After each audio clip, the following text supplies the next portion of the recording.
Qindra besimtarë u ngjitën drejt kishës së Shëndot në Laç duke përshkruar 4 ndalesë të udhës së kryqit. Në heshtje dhe lutje ata ndoqën këtë ritual simbolik që përçon mesazhe sakrifice dhe shprese. Gjatë mesazhit të tij, Imzot Arjan Dodaj u ndal tek sitët e kohës. Ai theksoi se varfëria dhe pasiguria po prekin shoqërinë veçanërisht të rinjt.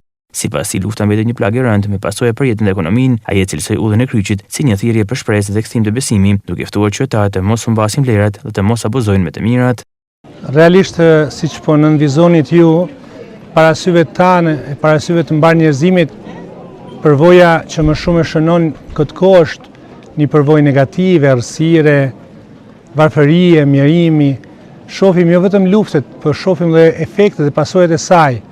Dhe neve nuk mund të ndalemi vetëm tek imazhet që nganjëherë nuk na përcjellin ndjenja.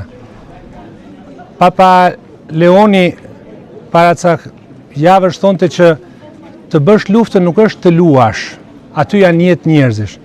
Por këtë e shohim dhe në efektet që përcjell në ekonominë e shumë shteteve, në varfërinë që akoma më shumë theksohet, në çmimet që rriten më shumë edhe për abuzimin dhe manipulimin e atyreve që kanë monopolin e disa pasurive të vendore.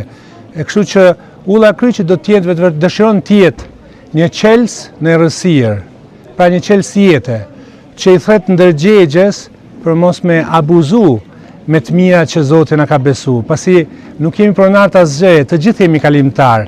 Edhe ata që po manipulojnë nga ky moment, ata duhet kuptojnë që ata janë para Zotit.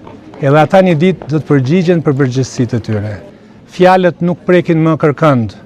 Jo vetëm fjalët, por edhe faktet.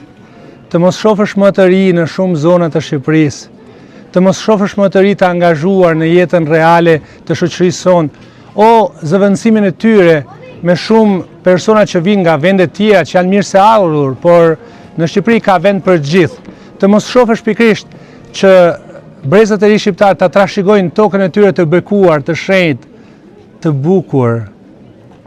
Është një trishtim i madh, një keqardhje e madhe. Atëherë unë më shumë u luta, i thash Zotit, ti të paktën që na merr seriozisht. Dëgjoj lutjen tonë, dëgjoj lutjen e nënave që nuk kanë fëmijë të shtëpitë e tyre, të baballarëve që nuk ndjehen më të mbështetur nga brezat e ri, të një shoqërie që është të mbushur me gjyshër, e Zoti bekoft, por jo më me nipër, sepse kemi edhe një dimër të jashtëzakonshëm demografik, që Zoti me të vërtetë bekoj familjet shqiptare të kenë kurajën të ecin përpara pavarësisht sfidave dhe sprovave.